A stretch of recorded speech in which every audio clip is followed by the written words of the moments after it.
পাঁশকুড়া হাসপাতালে ধর্ষণের অভিযোগ ঘিরে তোলপাড় হয়েছে গোটা রাজ্য। গ্রেপ্তার হয়েছেন হাসপাতালেরই ঠিকাদার সংস্থার ফ্যাসিলিটি ম্যানেজার জাহির আব্বাস খান। তার একের পর এক কীর্তি সামনে এসেছে।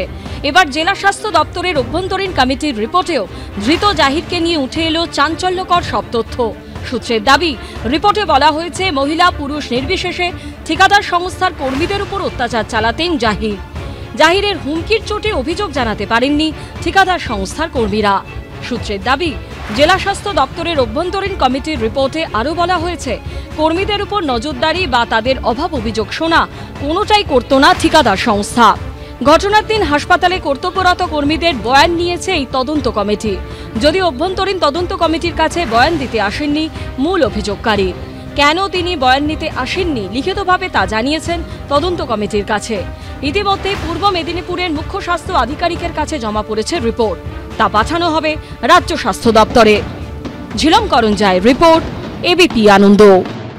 इस बार भारत देश पूरी तैयारी के साथ है और इस बार वो संयम नहीं रखेगा जो सिंदूर 1.0 में हमने संयम रखा था। ফের পাকিস্তানের উদ্দেশ্যে চরম হুঁশিয়ারি। প্রতিরক্ষা মন্ত্রী রাজনাথ সিং এর পর এবার সেনাপ্রধান জেনারেল উপেন্দ্র দ্বিবেদী। পেহেলগাঁও হামলার প্রত্যাঘাতে অপারেশন সিঁদুর চালিয়েছিল ভারতীয় সেনা এবং ভারতীয় বায়ুসেনা।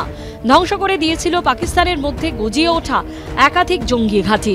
পাকিস্তানকে শিক্ষা দিতে আঘাত হানা হয়েছিল তাদের সামরিক ঘাঁটিতেও। এরপর কি অপেক্ষা করছে সিঁদুর 2.0? সেই জল্পনা উস্কে দিলেন খোদ ভারতের সেনাপ্রধান জেনারেল উপেন্দ্র দ্বিবেদী। একেবারে স্পষ্ট ভাষায় বুঝিয়ে দিলেন, ভূগোলে টিকে থাকতে গেলে সন্ত্রাসে মদদ বন্ধ করতে হবে পাকিস্তানকে। इस बार हम आगे की कार्रवाई करेंगे और कुछ ऐसी कार्रवाई करेंगे कि हो सकता है पाकिस्तान को सोचना पड़े कि उसे इतिहास में भूगोल में रहना है कि नहीं रहना है।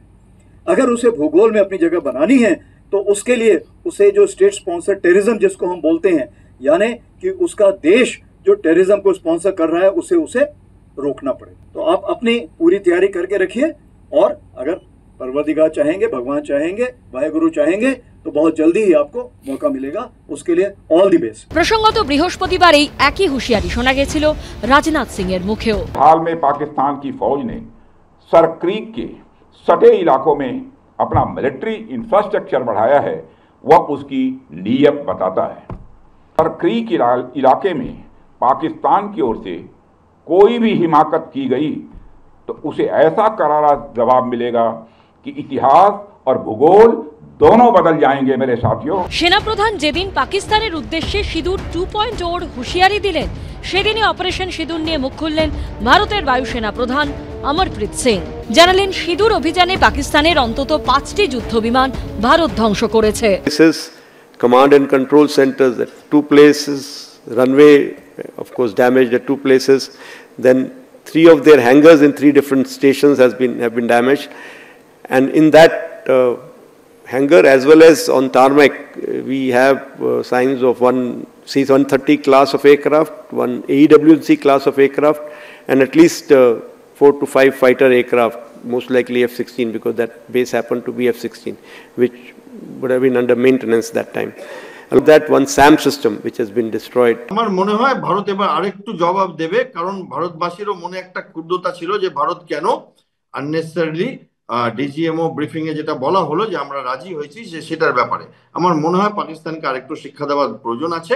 এবং সেটার জন্য যেভাবে আর্মি চিফ বললেন, যেভাবে এয়ার চিফ বললেন, দুদিন আগে রক্ষামন্ত্রী বললেন, আমি একটা আভাস পাচ্ছি যে পাকিস্তানকে আরেকটা সাজা দেওয়া হবে। কয়েকদিন আগে রাষ্ট্রপুঞ্জের সাধারণ সভায় পাকিস্তানের প্রধানমন্ত্রী শাহবাজ শরীফ দাবি করেন ভারতের 7টি যুদ্ধবিমান ধ্বংস করেছে সে দেশের সেনা, কিন্তু সেখানেই পাকিস্তানকে কড়া জবাব দেন ভারতের প্রতিনিধি। The intervening event was the destruction caused to multiple Pakistani air bases by Indian forces.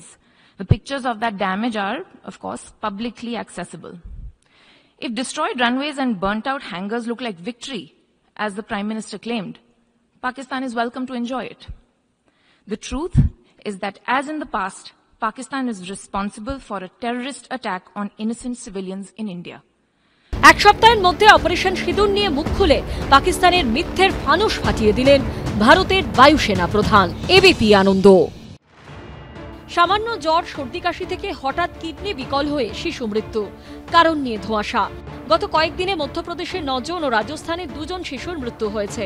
এই আবহে শুক্রবার সব রাজ্য ও কেন্দ্রশাসিত অঞ্চলের জন্য অ্যাডভাইজারি জারি করে কেন্দ্রীয় স্বাস্থ্য ও পরিবার কল্যাণ মন্ত্রক।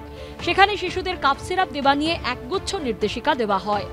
কেন্দ্রের জারি করা অ্যাডভাইজারিতে বলা হয়, শিশুদের মধ্যে অধিকাংশ ক্ষেত্রে কাশি নিজে থেকেই সেরে যায়।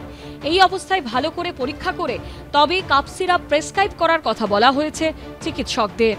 সূত্রের খবর, মধ্যপ্রদেশের ছিন্দওয়াড়ায় যেখানে 9টি শিশুর মৃত্যু হয়েছে, সেখানে কাপ সিরাপগুলি সরবরাহ করেছিল জব্বলপুরের কাটারিয়া ফার্মাসিউটিক্যালস ডিস্ট্রিবিউটর।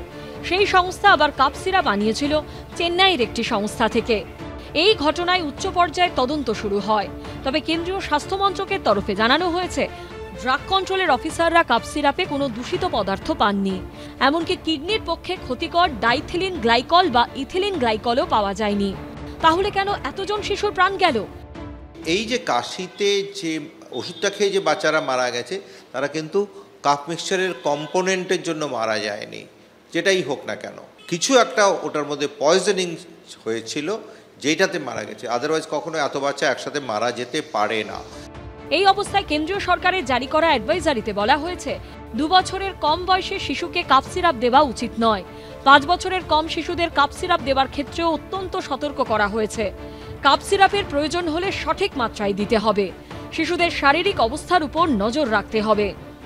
কাপ সিরাপের ব্যবহার সম্পর্কে যে নির্দেশ দেওয়া হয়েছে, তাতে বলে দেওয়া হয়েছে যে 2 বছরের নিচের শিশুদের কোনোভাবেই কাপ সিরাপ দেওয়া যাবে না। 2 বছরের থেকে বেশি বয়স, 2 থেকে 5 বছর এবং 5 বছরের বেশি যে শিশুদের বয়স, তাদের কাপ সিরাপ দেওয়ার ক্ষেত্রে সতর্কতা অবলম্বন করতে বলা হয়েছে। কাপ হচ্ছে বডির একটা ডিফেন্স সিস্টেম। সবসময় বাচ্চা কাশলেই তাকে কাপ সিরাপ দিতে হবে, এটা কিন্তু ঠিক নয়। কারণ বড়দের ক্ষেত্রেও দেখবেন, আপনি একটা ধোঁয়ার মধ্য দিয়ে যাচ্ছেন, সেখানে যদি আপনি না কাশতে পারেন তাহলে আপনার সফোকেশন হয়ে যাবে। কিন্তু আমাদের পেরেন্টসদের মধ্যে একটা প্রবণতা হচ্ছে, বাচ্চা কাশি আছে, একটা কাপ সিরাপ দিন, একটা কাপ সিরাপ দিন, এটা বলে থাকে। আমার মতে কাপ সিরাপ দেওয়ার আগে কেন বাচ্চাটি কাশছে তার কারণ নির্ণয় করে সেটা ট্রিটমেন্ট করা উচিত। আমরা কোনো কাশির ওষুধ দিতে চাই না, 4 বছরের তলে তো আমরা দিতেই চাই না। কিন্তু বাবা মায়েরাও অনেক সময় ইনসিস্ট করে যে একটা কাশির ওষুধ দিন, কাশি কমছে না। তাদেরকে যতই আমরা কাউন্সেলিং করি না কেন, যে দেখুন কাশির ওষুধ হয় না, কোনো ডেভেলপড কান্ট্রিতে কাশির ওষুধ দেয় না। কেন্দ্রীয় স্বাস্থ্য ও পরিবার কল্যাণ মন্ত্রকের তরফে আরও বলা হয়েছে, প্রেসক্রিপশন ছাড়া যেন কেউ কাপ সিরাপ না কেনেন। অন্যান্য ওষুধের সঙ্গে পার্শ্ব প্রতিক্রিয়ার দিকটিও খেয়াল রাখতে বলা হয়েছে। কাপ সিরাপ খাওয়ালে সেই শিশুকে নজরদারিতে রাখার কথা বলা হয়েছে। এর মধ্যেই আবার নিম্নমানের রক্তচাপ কমানোর ওষুধ তৈরির অভিযোগে কালো তালিকাভুক্ত হল একটি বেসরকারি ওষুধ প্রস্তুতকারী সংস্থা। হরিদ্বারের হেলাক্স হেলথ কেয়ার প্রাইভেট লিমিটেডকে কালো তালিকাভুক্ত করল রাজ্য স্বাস্থ্য দপ্তর। পরীক্ষার পর স্বাস্থ্য দপ্তর জানিয়েছে, স্ট্রিপ খোলা মাত্রই ওষুধ গুঁড়ো হয়ে যাচ্ছে। স্বাস্থ্য দপ্তর জানিয়েছে, এই তথ্য দেওয়া হবে কেন্দ্রীয় ড্রাগ কন্ট্রোলে। সন্দীপ সরকার ও ঝিলম করঞ্জাইয়ের রিপোর্ট, এবিপি আনন্দ।